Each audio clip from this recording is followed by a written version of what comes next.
Hey guys, and welcome back to our channel, Sister Sisters. So today we have a Mother's Day special starring Mama Sue Yulin. Yes. We wanted this video to be dedicated to our mom today just because she has been the mom of 3 kids with CF for 30 plus years now, and we really just want to hear her side of the story, what it was like raising the 3 of us, just the stresses, the worries that she had. And I mean, she had her first child with CF in 1988.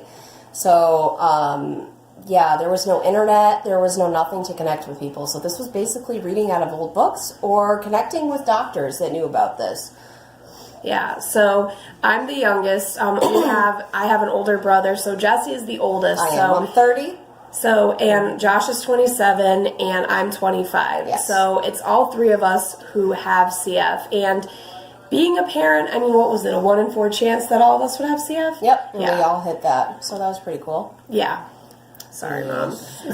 That's okay. So, Mom, we want to know, what was it like when Jessie was first born, finding out that she had CF? What was your first reaction? How was the how were you diagnosed back then? Yeah. Well, before I worked for a perinatalogist, and they used to look at my ultrasounds every month instead of stop making me laugh. She's fine. We're not editing. No.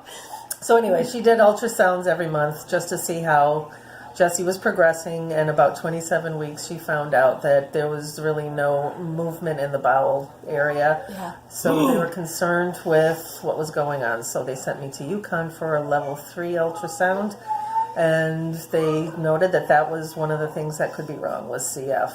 So it was our first baby, and it was And you've never heard of CF before? I've heard of it, but never knew anything about it. Yeah. And her dad and I were just very worried and concerned. Yeah. And so we went through the rest of the pregnancy, and when she was born, she had a blockage, a bowel obstruction, so she went to the NICU immediately. I didn't see her actually until the next day. So I was born and you didn't see me until the next day? No, because I was sick afterwards, so yeah, they took you right away. And the nurse there that Daddy went to see would take pictures and send them down. Yeah, we have those still. So that we could see, I could see you, and then I got up the next day.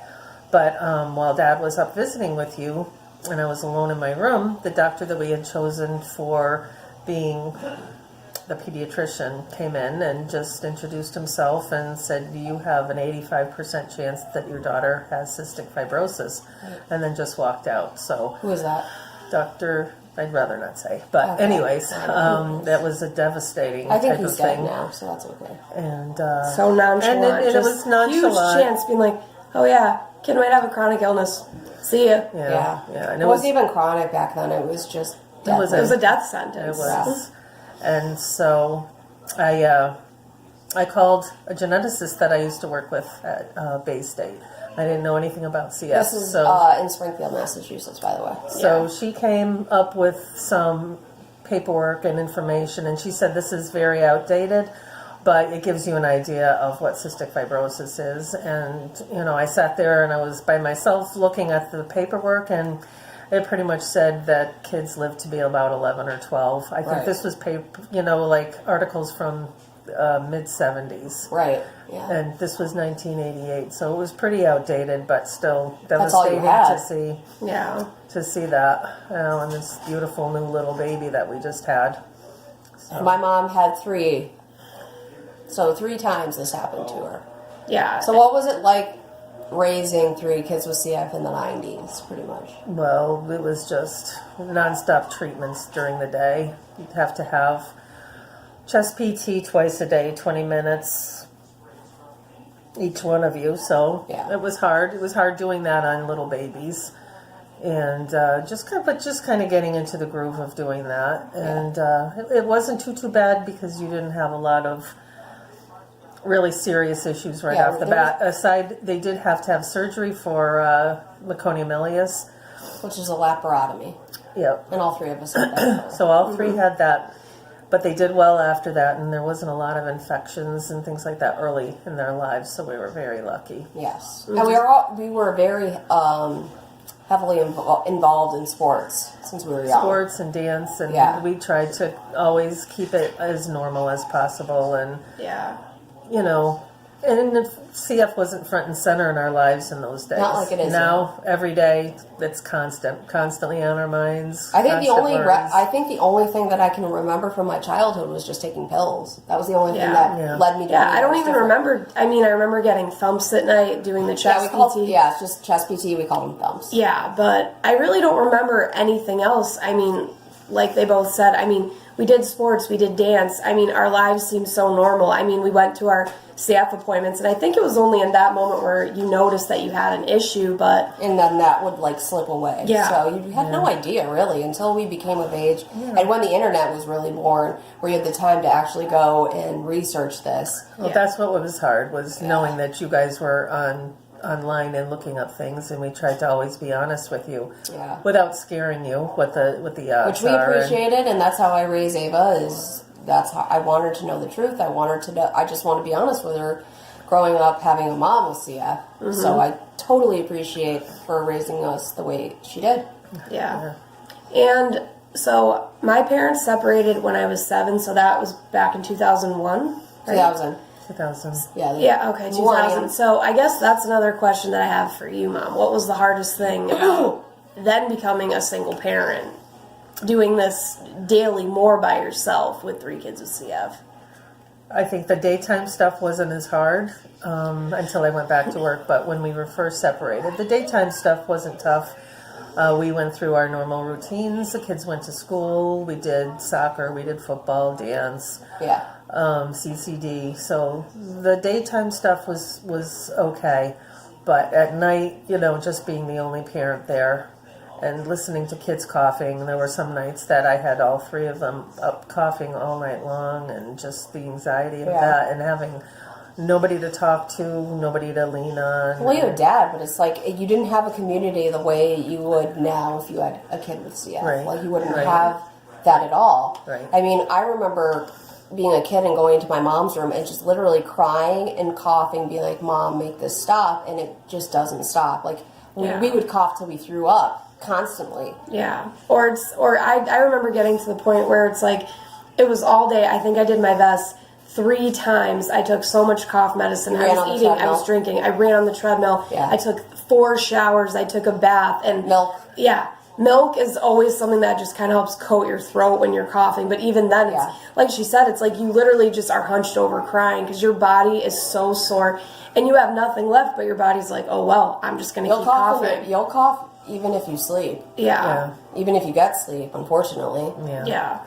So that was constant, and that was hard. That was a hard time, was at night. And she was, my mom was, you know, meant to know that she wasn't going to have grandkids. She wasn't going to see us get married. Yeah. She wasn't going to see us get even into our 20s. Yeah. So we had no idea what was in store for us, and we didn't dare hope, you know, for what we have now, which is a blessing. We, you know, marriage and babies and. I'm sure graduating high school wasn't even on the subject. I mean, my 30th birthday was humongous. Yeah. That was a huge milestone.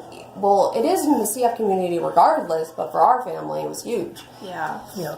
And one thing I will say, I mean, with my mom, I mean, hi there.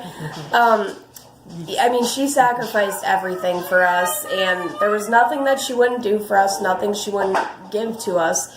And, you know, we just look at her now, and I mean, especially on Mother's Day, and it's just, you're just reminded, like, we couldn't have had a better mom. And she how went did for she months do this? without getting her hair done just so we could get it done. And we were teenagers. Yeah. Okay, she was working a full-time job. She should have gotten her hair done, but she let us do it. Yeah. She would go out late at night to find us cool clothes because we were getting made fun of for our clothes.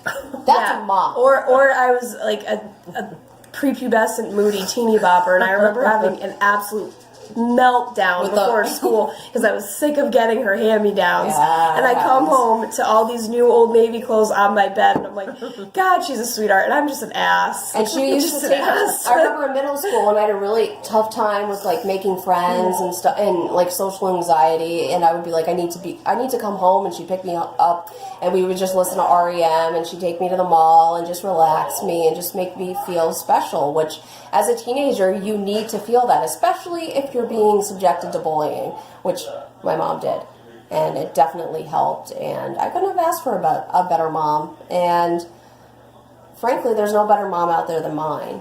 Yeah. She's everything that a mom wishes. And yes, there's a brother in this, but like we said, he doesn't like to be on camera. He's not a fan with it, but you know, and I mean, and she just still continues to go out of her way just to help. I mean, Jessie has her own daughter now, and as Jessie's been getting older, I mean, she's sick all the time, and you know, her husband helps and everything, but my mom still steps in almost like an extra parent. She does, yep. I'll be laying in the hospital, and I know that I can trust my mom with my child and know that she's supposed to be raised the way I'd want her to be raised. And I get pictures and updates, and I don't have to worry as I'm getting better, which a lot of CFers may have trouble with, but I don't. Well, we're lucky to be able to do that. Well, we're lucky because of you. Well, and she lucky she doesn't think she's anything grand. No, but she no. All she ever says is, "I could have done better. I wasn't the best parent." We're like, "What are you talking about? No one could have done this." And I especially think of all the times she would sleep over with me in the hospital and just all of the bad experiences. I mean, she is the funniest person ever. Yeah, we can't really get into the funny because it's a little... but I will say one thing that has me dying. So there was a time I was in the hospital and we had ordered food from downstairs, which, you know, the food's atrocious in hospitals. So my mom and I ordered breakfast. My mom, being the sweet, optimistic person that she is, is like, "Can I get a nice cheese omelet with extra ham, extra cheese, and whatever, and a tea?" And I ordered my stuff too. So they bring our food up. We get one tea bag, which we had to split. We both got tea. I only got my tea bag. Yeah. She got fake eggs filled to the brim with Cheese Whiz and a piece of rotten-looking lettuce as like a little pretty garnish on the plate. And I just remember dying laughing, the both of us. And she's, "Oh, what a nice garnish this is." She always looks for the positivity in a situation. She's very positive, as we are very pessimistic. Yeah. Or just, you know, showing up, like, bringing Ruby Tuesdays for dinner for me and just being like, "I'm sleeping over. We're going to have, like, a fun Okay, what about ready to shit your pants and you see that, like, bright yellow jacket SUV pull into school and you're like, "Yes! A toilet!" Other CFers who watch this, you'll understand. I'm not going to get into it. Yeah, I mean, just think of all the times you were in school and just, your stomach felt horrible and you didn't think you were going to make it to a bathroom. Mama Sue to the rescue at all times. There was one time. There was one time. We're not talking about that on camera, but yeah, there was a time where Okay, epic fail. Moving on, though. Sue wasn't there to help me. I had to rely on my dad, who took 9 years to come home. I'm like, great. Yeah. So, but we really wanted to bring our mom on here just because she deserves all the recognition in the world. I mean, she has 3 kids with CF. Not 1, not 2, 3. Yeah, and she just is the sweetest person. She does everything with a smile. I mean, this woman never complains. And everyone yes, I do. You do not. No, she does. She's being so modest. Yeah, she's being modest. Yeah, but and we drive her nuts. And we do. But anyone that meets her that's younger, like our age, always like just relates to her as another mom. And everyone gravitates to my mom. Like my mom was always like the extra mom to all of my friends growing up, like who had very broken homes. Like she's just that mama bear for everyone. She always is just loving and nurturing to everyone. And she was Mrs. Tiggy Winkle. For all you Beatrix Potter fans. You know, the one of you out there watching. Yeah, so we just wanted to give a shout out to our mom today, and because for giving us life and being the mom of 3 CFers. She's the best lady right here. So those beautiful kids, I love. And she was very nervous coming on camera, so she did a good job. Be extra gentle to our Sue. She did great, and we will see you guys next week. Peace.